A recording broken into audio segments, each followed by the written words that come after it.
আল্লাহ পাক বলেন ওয়াল্লাযীনা ইয়াকনিজুনাস যাহাবা ওয়াল ফিজ্জাতা ওয়ালা ইনফিকুনাহা ফি সাবিলিল্লাহি ফাবাশশিরহুম বিআযাবিন আলীম। আল্লাহ পাক বলেন ওই লোকেরা যারা আমার দেওয়া সোনা চাঁদি গুলো গুছিয়ে গুছিয়ে রেখে দিল, তার সঠিকভাবে খরচ আমার রাস্তায় করল না। হে মামুন, আপনারাও যারা শুনছেন ভালো করে শুনেন, সোনা চাঁদি গয়না আপনাদের বেশি হয়।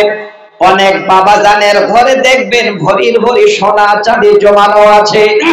আল্লাহ বলেন বান্দা, আমার দেওয়া সেই মাল যদি আল্লাহর রাস্তায় সঠিক খরচ না করো, ফাবাশশিরহুম বিআযাবিন আলীম, আমার আযাবের সুসংবাদ নাও। ওই মাল একদিন তোমাদের জন্য আযাবের জারিয়া হয়ে যাবে। আপনার ঘরের মাল আপনার দুশমন হবে। কিভাবে? মাল চোরে নিয়ে পালাবে না, ওই মাল কি আপনার উপরে চাপিয়ে দেওয়া হবে না। আযাব কেমন হবে? 34 নম্বর আয়াতের তাফসীর 35 নম্বর আয়াতে আল্লাহ বলেন ইয়াউমা ইউহমা আলাইহা ফি নারি জাহান্নাম ফাতুকওয়া বিহা জিবাউহুম ওয়া জুনুবুহুম ওয়া জুহুরুহুম হাজা মা কানাসতুম লিআনফুসিকুম। আল্লাহ পাক বলেন আযাবটা কেমন হবে রে বান্দা বান্দে শুনে নে। আমি আল্লাহ তোকে চাঁদি দিলাম, সোনা দিলাম, ধন সম্পদ দিলাম, জমিয়ে রেখে দিলি, আমাকে স্মরণ করলি না। আমার নবীর মাদ্রাসাকে দেখলি না, দেখ তোর মাল কেমন তোর দুশমনি করবে। আল্লাহ বলেন বান্দা, কঠিন কিয়ামতের দিনে তোমার সমস্ত সোনা চাঁদি গুলো, মাল মাতা গুলো আমি আল্লাহ আমার জাহান্নামে নিয়ে গিয়ে সব ফেলে দেব। যেতে যেতে যেতে যেতে তাদের চিন্তা হয়ে গেল, এবার যদি বাদশার এলান হয়ে যায় আমরা ধরা পড়ে বিপদ হয়ে যাবে। হ্যাঁ দিনী ভাই, হ্যাঁ যুবক, দেখেন ভালো করে আল্লাহকে কি করে বিশ্বাস করতে হয়, আল্লাহর উপরে কেমন ঈমান আনতে হয়। একটা অবলা জানোয়ারকে দেখে জন্য জ্ঞান অর্জন করা দরকার। সেই যুবকেরা যাচ্ছে, পিছে পিছে কুকুর যাচ্ছে। এবার তারা ভাবলো যদি এলান হয়ে যায়, তল্লাশি শুরু হয়ে যায়, ধরা পড়ে যাব। যুবকেরা এবার আশ্রয় নেবার জন্য একটা পাহাড়ের গোড়ায় আশ্রয় নিল। ঢুকে গেল।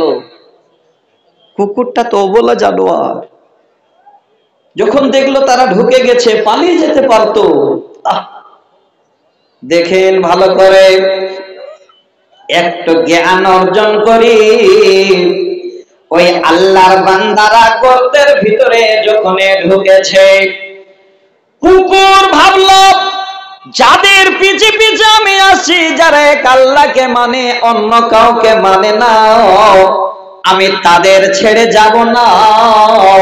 যেমন এই গর্তের ভিতরে যুবকেরা ঢুকে গেল, এবার কুকুর সামনের হাত দুটি এইভাবে করে দিয়ে ওয়া কালবুন বাসিতুন জিরাআইহি বিল ওয়াসিদ, আল্লাহর কোরআনের শব্দ, হাত দুটি এইভাবে করে দিয়ে গর্তের মুখে বসে গেল।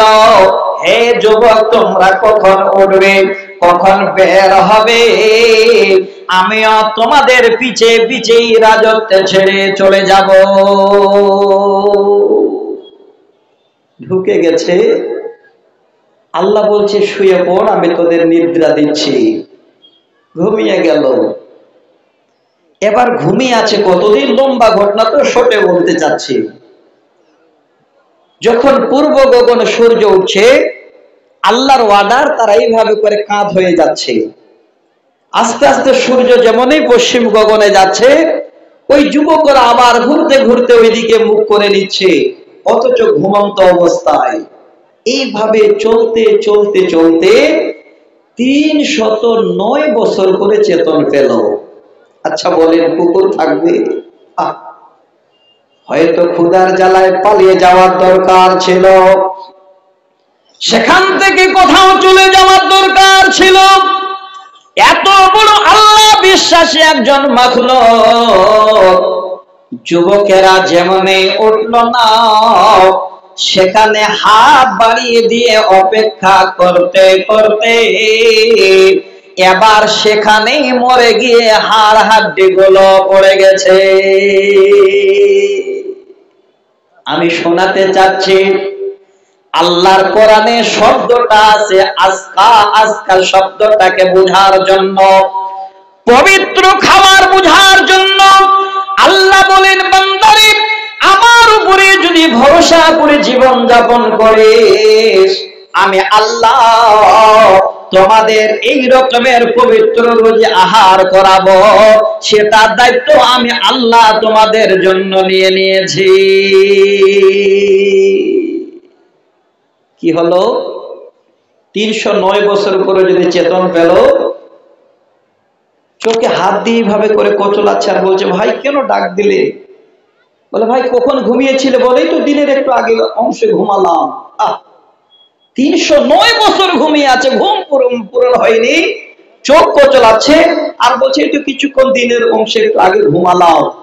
চট করে যদি দেখছে হাতের কণিগুলো বড় হয়ে গেছে, শরীরের পোষণগুলো বড় বড় হয়ে গেছে, কেউ বলে ফেলছে, না এখানে আমরা হয়তো দীর্ঘদিন ছিলাম, তবে খাবার প্রয়োজন, ক্ষুধা পেয়েছে, একটু খাওয়ার ব্যবস্থা করো। আল্লাহর কোরআন পুরোটাই আয়াতে আছে। এবার একজনকে খাবার কিনতে পাঠালো। দেখে এই শব্দটাই জায়গাটাতে রয়েছে। এবার বলা হচ্ছে, ভাই রে, যে খাবারটা তুমি আনতে যাচ্ছ, সেই খাবারটা যেন কোনো গুটকা, কোন রকমের শিকার, কোন হারাম খাবার না হয়। কি বলছে? যেন খাবারটা অবশ্যই আজকা হয়, পবিত্র খাবার হয়। এবার দোকানে চলে গেল, আহার করবে বলে দোকানে কিছু কিনতে গিয়ে মাল নিয়ে পয়সা যদি বের করে দিচ্ছে, দোকানদার বলছে, ভাই যুবক, এই পয়সা তো আর চলে না, পয়সা অচল হয়ে গেছে, এই পয়সার জামানা শেষ হয়ে গেছে। সঙ্গে সঙ্গে রেখে দিয়ে আবার যেন ফিরে চলে আসছে খালি হাতে। হে যুবক, ওই যুবক খালি হাতে বার ফিরে আসলো, রুজি যেন আজকে আনতে গেল, পাক পবিত্র খাবার আনতে গেল, যখন পয়সার জন্য পেল না, ফিরে এসে আল্লাহর ওয়াদারে আবার গর্তের ভিতরে এসে ঢুকে গেল। আল্লাহ বলেন, বান্দারে শুয়ে পড়। তারা শুয়ে পড়ল। যে জায়গাটার নাম হলো আসহাবে কাহাফ। আল্লাহর কোরআন সূরা কাহফের 10 নম্বর আয়াতের তাফসীরে পরিপূর্ণটা যেন ধরানো আছে। এবার এসে আবার শুয়ে গেল। তারা ওই যে শুয়ে গেছে, এখনো তারা শুয়ে আছে। আল্লাহ পাক তাদের হয়তো সেই বিচারের জেনে সেদিন তুলবে। তাদের নামগুলো শুনলে অবাক হবেন। সেই যুবকদের নাম, কারোর নাম কারতুস, তারতুস, বান্নুস, এইভাবে করে প্রায় 6-7 জনের যুবকের নাম যেন তাফসীরে ধরেছেন। আমি বোঝাতে চাইলাম রে ভাই, আল্লাযীনা আমানু ওয়া আলা রাব্বিহিম ইয়াতাওয়াক্কালুন। আল্লাহ বলেন, যারা আমার উপরে ঈমান আনলো, অর্থাৎ আমাকে আল্লাহ বলে মেনে নিল, আল্লাহ আমার উপরে সম্পূর্ণরূপে তারা জীবনের ভরসা করলো, নির্ভর করলো। আল্লাহ বলছেন, বান্দা আমি তোমাদের রুজি হালাল উপার্জন দেব, আমি আল্লাহ রিজকুন কারীম খেতে দেব। শুধু তা নয় রে বান্দা, তোদের ভালো মন্দর যা যাবতীয় দায়িত্ব, আপদ বিপদের দায়িত্ব আমি আল্লাহ তোমাদের হাতিয়ে নেব। জীবনে কোনোদিন তোমাদের অসুবিধা হতে দেব না। সহিহ বুখারীর হাদিসটা শুনেন, এই মাদ্রাসায় পড়া হয়। আমি শুনলাম এসে একাধ দুটো আমার স্নেহের ছোট ভাই, ছোট ছেলে, কারণ এক বন্ধুর ছেলে আমার আছে, ওই জন্য ছেলে বললাম, আমার কাছ থেকে কোথাও যাচ্ছে না। এত ভালো লাগলো। আল্লাহ এই ছেলেদের বড় আলেম তৈরি করে দাও, আল্লাহ এই রকমের দ্বীনের বড় খাদেম বানিয়ে দাও। বলুন আল্লাহুম্মা আমিন। ওগো আল্লাহ, এই মাদ্রাসাটাকে আল্লাহ তুমি এলাকার মধ্যে এই রকমের একটা আল্লাহ দ্বীনি প্রতিষ্ঠানের ইউনিভার্সিটি রূপে আল্লাহ তুমি কবুল করে নাও। একবার বলুন আল্লাহুম্মা আমিন। হে আল্লাহ, আজকে যে বাপেরা ভাইরা আমার বসে আছেন, যেই ছেলেরা বাড়িতে আছে, সেই ছেলেদেরকে আল্লাহ এই মাদ্রাসায় পাঠিয়ে দিয়ে ব্যবস্থা দিয়ে আল্লাহ এই আমার বাপজানের ছেলেদের বড় বড় আলেম ওলামা বানিয়ে দাও। করুন আল্লাহুম্মা আমিন। ভাই সকল, আমি আবার হাদিসটা নিচ্ছি আপনাদের কাছে। আল্লাহ যে সব দায়িত্ব নিতে পারেন, আল্লাহর উপরে বিশ্বাস রেখে জীবন যাপন করলে, সহিহ বুখারীর একদম স্পষ্ট ভাষায় শোনাচ্ছি আপনাদের কাছে। হাদিসের রাবী হযরতে আবু বকর রাদিয়াল্লাহু তাআলা আনহু, হাদিস নাম্বার 5059।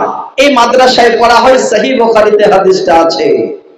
তবে হাদিসটা বলার আগে কোরআনের একটা শব্দ শুনেন। হাদিসটা খুঁজে পাচ্ছেন না তো? মোবাইল আপনার কাছে আছে, দেখেন আপনার গুগল মামা মোবাইলে ঢুকে আছে।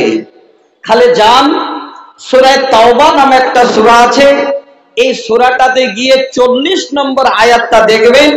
ওইখানে একটা শব্দ আছে, কি? লা তাহজান ইন্নাল্লাহা মা'ানা। এই শব্দটা লিখেন, তার তাফসীর একটু দেখেন, পুরো হাদিসটা আপনারা হয়তো পেয়ে যেতে পারেন। আপনাকে বুখারীর হাদিসটার এখানে খুঁজতে হবে না। হাদিসটা কি বলার আগে 1 মিনিট আপনাদের একটু আমি কোরআনের আয়াতের শব্দ এবং হাদিসটা বোঝাবার জন্য 1 মিনিট আমি আপনাদের সময় নিচ্ছি। ভালো করে শুনবেন, এদিকে কান দেন, আশা করি ভালো লাগবে। আপনারা মন দিয়ে শুনবেন। আমি যে কষ্ট করে এসেছি, আমিও মজা পাবো, আনন্দ পাবো যে আল্লাহ, আমি কথাগুলো বললাম কষ্ট করে রাত্রিবেলায়, আমার ভাইরা বাপরা খুব মন দিয়ে শুনেছে। সেটা কি দেখেন, সবাই জানে আল্লাহর নবী জনাবে মুহাম্মদ রাসূলুল্লাহ, একটু পড়া যাবে না ভাই? পড়ুন। সাল্লাল্লাহু আলাইহি ওয়াসাল্লাম, তিনি হলেন আমাদের দ্বীনের খুঁটি। কোথায় কি প্রয়োজন, ওনার মাধ্যম দিয়ে আল্লাহ সব আমাদের মোকাম্মল করে দিয়েছেন।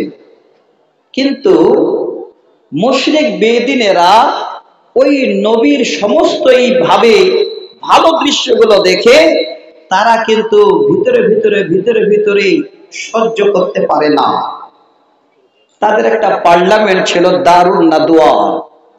সেখানে বড় বড় লিডারদের ডেকে একটা আলোচনা করলো, এই মুহাম্মদ বিন আব্দুল্লাহর কথা তো আমরা মানতে পারি না বা মানব না, তার একটা ভালো ব্যবস্থা কি করা যায়। একের পর এক এবার আলোচনা শুরু হয়ে গেল। কেউ বলছে জীবনে মেরে ফেলো, কেউ বলে অমুক করো, কেউ বলে তমুক করো। লাস্টে এবার পরামর্শ হলো, আজকে তার বাড়িকে ঘেরাও করে তাকে ধরে একটা ভালো ধরনের ব্যবস্থা করতে হবে। আল্লাহু আকবার। দেখেন হাদিসটা শুনবেন। হাদিসটা বলার আগে একটা কবিতা বলবো, যেই কবিতাটা এখন পর্যন্ত খসড়াটাও আমার কাছে, আমি জীবনে অনেক গেয়েছি, আজকেও গেয়ে শোনাবো আপনাদের কাছে। কি হলো, ইতিমধ্যে এবার খবর হলো আল্লাহর তরফ থেকে, নবী আর বাড়িতে থাকতে হবে না, এই জন্মভূমিকে ছেড়ে দিয়ে তুমি এবার মদিনার পথে রওনা হয়ে যাও। হাদিসটা বলার আগে, কোরআনের শব্দটার তাফসীরটা জানার আগে কবিতাটা শুনেন। কবি বলে, দয়ার নবী মুস্তাফা জন্মভূমি ছেড়ে হায় আলীকে শুইয়ে দিয়ে নিজের বিছানায় আলীকে শুইয়ে দিয়ে নিজের বিছানায়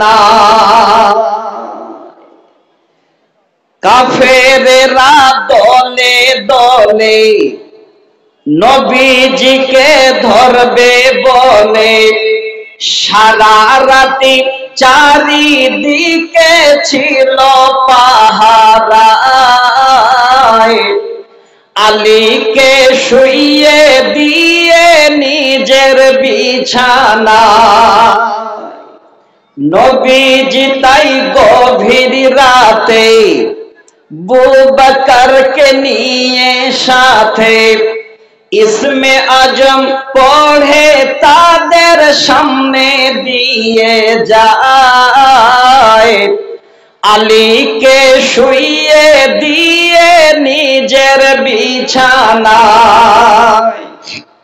কাফেররা জানতে পারে নবীজি নাই আপন ঘরে বোকার মতো বেকুব সেজে চারিদিকে ধায় আলীকে শুইয়ে দিয়ে নিজের বিছানা ভাইরা আমার এই হাদিসটাকে শোনাবো তার জন্য কয়েক লাইন তুলে দিলাম আল্লাহর ওয়াদার হলো নবী তোমার জন্মভূমি আর জায়গা নাই তুমি তাড়াতাড়ি করে বেরিয়ে যাও নবীজি বেরিয়ে পড়লেন অনেক লম্বা ইতিহাস আবার ছোট করে শোনাই 3 দিন সর্বমোট নবীজি আমার রাস্তায় একটু যেন আর হয়ে থাকলেন জীবনের সঙ্গী তিনার শ্বশুর এবং কাছের সব থেকে বন্ধু হযরতে আবু বকর আর আল্লাহর নবী এবার মক্কা ছেড়ে মদিনায় চলে যাচ্ছেন আল্লাহর নবী এবং আবু বকর মনে মনে ভাবলেন এখন যদি তারা তাড়ো করে তারা যদি আমাদের দেখার জন্য ছোটাছুটি করে ধরার জন্য যদি তারা ছটফট করে দিনের বেলায় যদি ধরা দেন উঠে যায় দেখা হয়ে যাবে তা না করে এবার আবার যেন আল্লাহর নবী আবু বকর একটা গর্তের ভিতরে আশ্রয় নিলে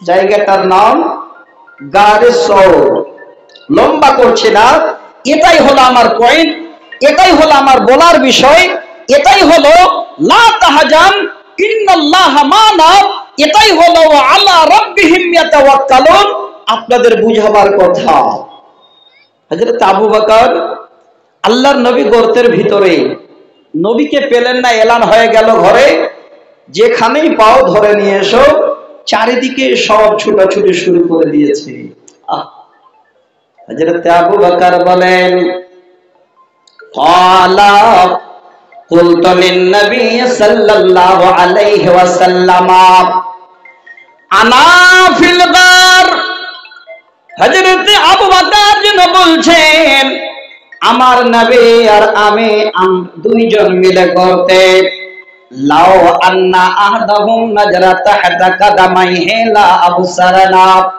হযরত আবু বকর জানান সেই মুশরিক বেদিনেরা আল্লাহর নবীকে ধরার জন্য খুঁজতে খুঁজতে খুঁজতে যে গর্তের ভিতরে আমরা লুকিয়ে আছি ওই গর্তের মুখের উপরে তারা এসে হাজির হয়ে গেছে হযরত আবু বকর বলেন নবী গো ওগো আল্লাহর নবী আর জীবন বাঁচবে না ধরা পড়ে যাব নবীজি একটু যদি তারা পার দিকে তাকায় নিচের দিকে যদি তারা চক্ষু করে নবী গো এই মুহূর্তে তারা দেখে ফেলবে আল্লাহর নবী আবার আবু বকরকে বলছেন হে আবু বকর মা জান্নাকা ইয়া আবু বকর হে আবু বকর এ তুমি কেমন কথা বলো হে কি তোমার কথা, কেমন তোমার ধারণা আবু বকর শোনো, বিইসনাইনি আল্লাহু সালিসুহুমা, ওরে আবু বকর তুমি কি ভেবেছো এই গর্তের ভিতরে আমরা তুমি আর আমি দুইজন আছি? না না আবু বকর, এটা কোনোদিন ভেবো না, আমাদের তৃতীয় জন আমাদের আল্লাহ আছেন। অতএব আবু বকর কোনো ভয় করো না, কোনো চিন্তা করো না, আমার আল্লাহ যেন আমাদের সাথে আছেন, আমাদের কোনো অসুবিধা হবে না। কি বিশ্বাস, কি ভরসা! তারা মুশরিক বেদিনেরা সেখান থেকে ঘুরে চলে আসলো, মাথা না নিচু করলো না, আল্লাহ রাসূলের সঙ্গে দেখা হলো। আল্লাহ বলছেন বান্দা আয়, ফিরে আয়, আমার উপর বিশ্বাস রেখে জীবন যাপন কর, তোর যত ভালো মন্দের দায়িত্ব আমি আল্লাহ নেব, কিঞ্চিত পরিমাণ তোর কিছুই হবে না। এবার আসেন আর একটা হাদিস শোনাবো, তবে দ্বিতীয় তৃতীয় নম্বর আয়াত পড়েছিলাম, এই আয়াতটা আমি 2 মিনিট করে শোনাচ্ছি, মাথায় আছে না? না আমার 2 মিনিট, শুধু 2 মিনিট একটা হাদিস। আর একটা সুসংবাদ, আমি বলেছিলাম আমাদের আল্লাহ বাড়ি বানিয়েছেন 5টি, ভাই বলে দিই 5 নম্বর বাড়িটার নাম কি বলেছিলাম বলেন? জান্নাত। ওই জান্নাত যেতে গেলে প্রচুর আমাদের কোশিশ করতে হয়। দুনিয়াতে সব কিছু আল্লাহ আল্লাহ রসুলের দিকে দৃষ্টিপাত করে চলতে হয়, কিন্তু একটা সহজ উপায় বলে দিচ্ছি, যদি এই উপায় মেনে চলতে পারেন আপনার কোন রকমের হিসাব হবে না, বিনা হিসাবে আল্লাহর জান্নাত যাবেন। আল্লাহ রসুলের জবানি সহিহ বুখারীর হাদিস। কিভাবে? নবীজি বলেন, ইবনে আব্বাস হাদিসের রাবি তিনি বর্ণনা দেন, আল্লাহর নবী বলেন, ইয়াদখুলুল জান্নাতা মিন উম্মতি ৭০,০০০ বিগাইরি হিসাবিন। ওরে আমার উম্মত, ৫ম নম্বর জায়গাটা জান্নাত নামক যদি যেতে চাস, আমি আল্লাহ আমার জবান থেকে গর্ব করে আমার আল্লাহর কাছে জন্য আবেদন জানিয়ে রেখেছি। কি সেই আবেদন? নবীজি বলেন, আমার ৭০,০০০ উম্মত তারা বিনা হিসাবে আল্লাহর জান্নাতে যাবে, আল্লাহ তাদের কোন রকমের হিসাব নেবে না। তারা কারা? অথচ অন্য হাদিসে আল্লাহ রাসূল বলছেন, আল্লাহর বান্দাদের যতক্ষণ 5টা জিনিসের হিসাব না নেবে, এক হাদিসে এসেছেন 4টা জিনিসের হিসাব না নেবে, এক পা আগাতে দেবেন না। আর এই হাদিসে আল্লাহ রাসূল বলছেন, আল্লাহর নবী নিজ মুখে বলছেন, আমার ৭০,০০০ উম্মত যাদের বিনা হিসাবে আল্লাহ জান্নাত দেবেন, তাদের হিসাব নেবেন না। তারা কারা? আসেন মাজমুনের দিকে, বিষয়ের দিকে। নবীজি বলেন, তারা হলো আমার সেই উম্মত, হুমুল্লাযীনা লা ইস্তারকুনা ওয়া লা ইয়াতাতায়্যারুনা ওয়া আলা রাব্বিহিম ইয়াতাওয়াক্কালুন। সেই উম্মত হলো যারা জীবনে কোনোদিন ঝাড়ফুঁক করতে গেল না, কোনো মাহাতের কাছে গেল না, ওঝার কাছে গেল না, এবং জীবনে কোনোদিন তারা অশুভ ফল গ্রহণ করল না। ওয়া আলা রাব্বিহিম ইয়াতাওয়াক্কালুন, আল্লাহর উপরে দৃঢ় বিশ্বাস রেখে জীবন যাপন করলো। আল্লাহর নবী বলেন, এই রকমের আমার ৭০,০০০ উম্মত তারা বিনা হিসাবে তারা আল্লাহর জান্নাতে প্রবেশ করবে। ভাইজান, সবকিছু আল্লাহকে জিম্মা দেন, আল্লাহ সব ব্যবস্থা করে দেবেন। এবার আসেন, আল্লাহ ফের আমাদেরকেও দিয়ে রেখেছেন। কি দিয়ে রেখেছেন? একবার মিলাবেন ভালো করে। আজ থেকে যারা 10-15 বছর আগে রাজমিস্ত্রির জোগাড়ি দিয়েছিলেন, ওনারা আজকে রাজমিস্ত্রির ঠিকাদার। বলুন কে দিয়েছে? বলা যাবে না? যারা মানুষের বাড়ি জন দিতেন, আপনি এখন মালিক, আপনি জন খাটাচ্ছেন, আপনাকে মালিক কে বানিয়েছে? আল্লাহ। সব আল্লাহ দিয়েছেন। এবার আল্লাহর দেওয়া মাল পাওয়ার পরে সম্পূর্ণটাই আপনি একদম বাড়িতে গুছিয়ে একদম ভরিয়ে রেখে দিলেন। আর আল্লাহকে বলে স্মরণ করলেন না, বিপদ কি হবে? যেমনই সুখ সেমনই সুখের বড় শাস্তি শুনে